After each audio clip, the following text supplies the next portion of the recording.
So the Shrieking Shack is finally here. This is probably the most anticipated and desired set from this year's LEGO Harry Potter Summer Wave. People have been waiting 18 years for this set to re-emerge after the last one in 2004, and I am pleased to say that this set does not disappoint, with two solid builds, including the Whomping Willow, which didn't come in the original 2004 set, and we also get 7 minifigures, some of those being truly spectacular. So before we dive on into the set, let's take a look at those minifigures. Okay, so we'll start off with the most disappointing lot of the bunch, and that's the golden trio of Harry, Ron and Hermione. The reason why I think these 3 minifigures are a little disappointing is because they're all reuses. The Harry and Hermione minifigures both came in this year's Spring Wave Hospital Wing set, and the Ron minifigure also came in the 2019 or 2020 Hagrid's Hut set. These minifigures aren't bad or anything and are appropriately used for this scene. It's just a shame they're not any different to what we have gotten before. A minifigure who has been essentially reused in multiple sets before but still manages to be exclusive to this set is Sirius Black, in his prison clothes again. We got this minifigure in the 2019 Expecto Patronum set, for example, but the stripes you can see printed on his torso were in dark grey, while here they are printed in dark tan. This is an example of a slight change which LEGO can do to minifigures to ensure that previously released minifigures can have an element of exclusivity about them when re-released in new sets, something which the Golden Trio failed to accomplish here.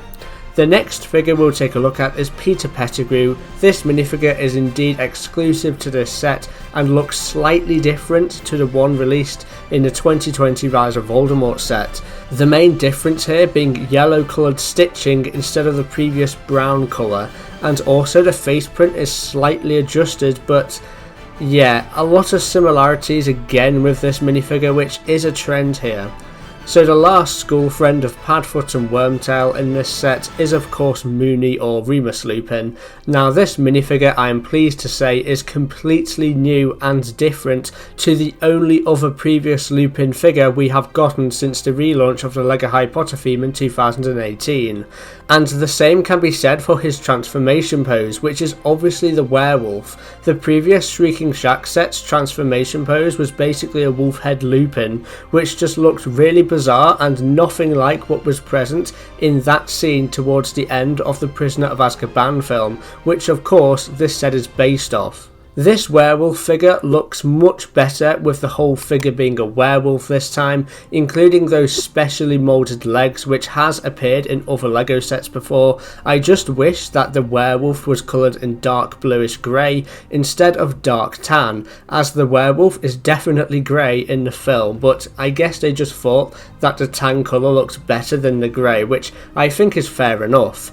Now before I forget, this set also features the animagus forms of Sirius Black and Peter Pettigrew. Sirius Black obviously is able to transform into a dog, which we can see here, and Peter Pettigrew has the ability to transform into a rat, which yes, is also included in this set. We don't get Crookshanks in this set, which is a shame, but thankfully he is included in the new 12 Grimmauld playset.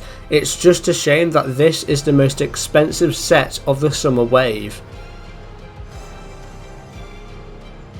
Now going on to the set itself, we'll briefly take a look at the side builds, which includes this quite nice gate and entrance section. The thing I don't get is why are these wooden tile pieces stickers when the wooden tile pieces on the building are printed?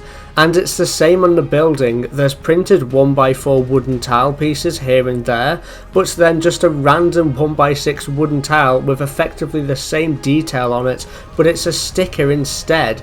I don't know, that just confuses me.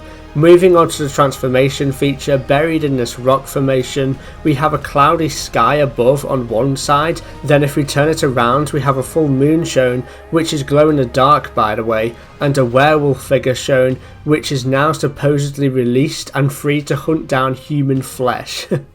I think this play feature works well and is simple enough, and I love the added moon and cloud build at the top so you know what's going on. It's actually really clever and imaginative. Now the most significant side build of this set, if you can call it that, is the Whomping Willow. Now we did get a Whomping Willow build recently in the 2018 Hogwarts Great Hall expansion set, but this one is better in my opinion.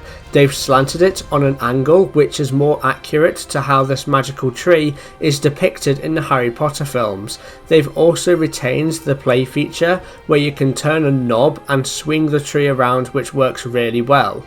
My only issue with the Whomping Willow build is the fact that the gated entrance is covered in snow, the rock formation is covered in snow, the Shrieking Shack is covered in snow, but the Whomping Willow is free of any snow.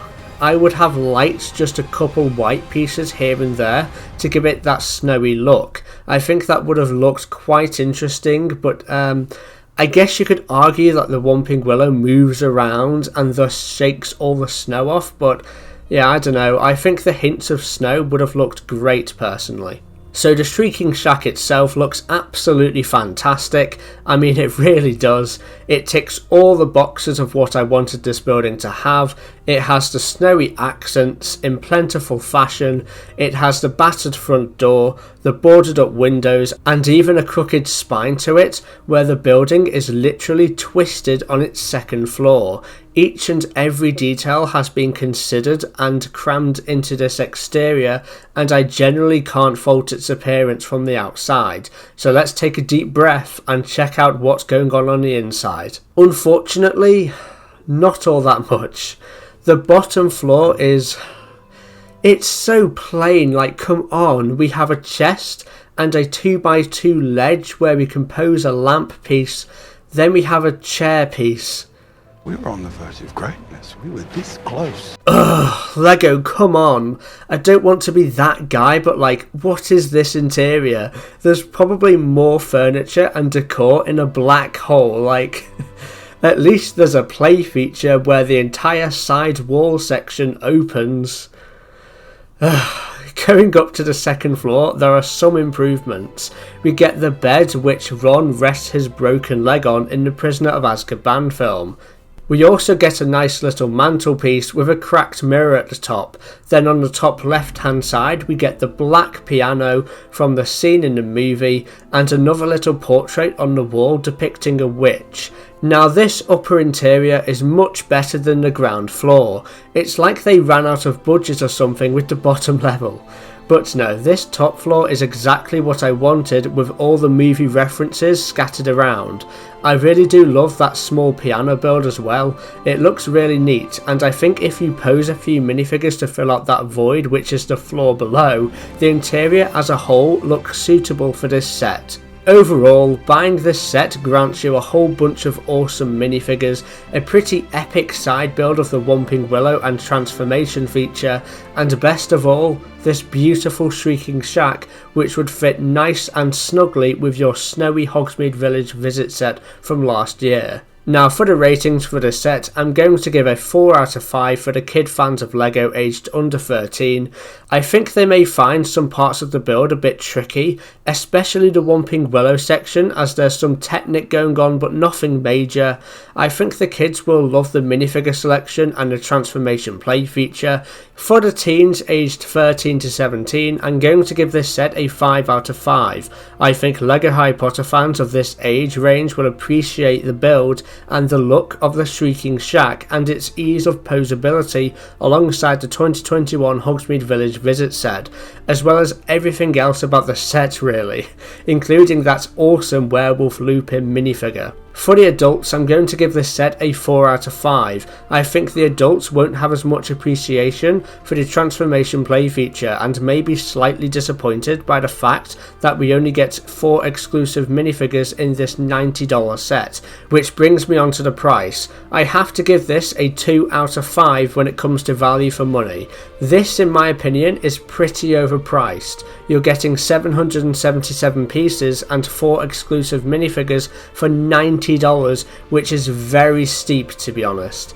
I think this set would have been more appropriately priced at $70 or $80, but certainly not $90. This gives us an overall score of 3.75 out of 5. If you haven't seen my recent video where I review the much anticipated Ministry of Magic set, then click the video on screen now. A big thank you to Phil, Sue Penn, Lucas Hatch, Kay Crossley and Brighter Switchbricks, who are all tier 2 and 3 members of the channel. I'll catch you tomorrow where I'll be publishing my review on what I believe to be the worst LEGO Harry Potter set of this wave. I'll see you there.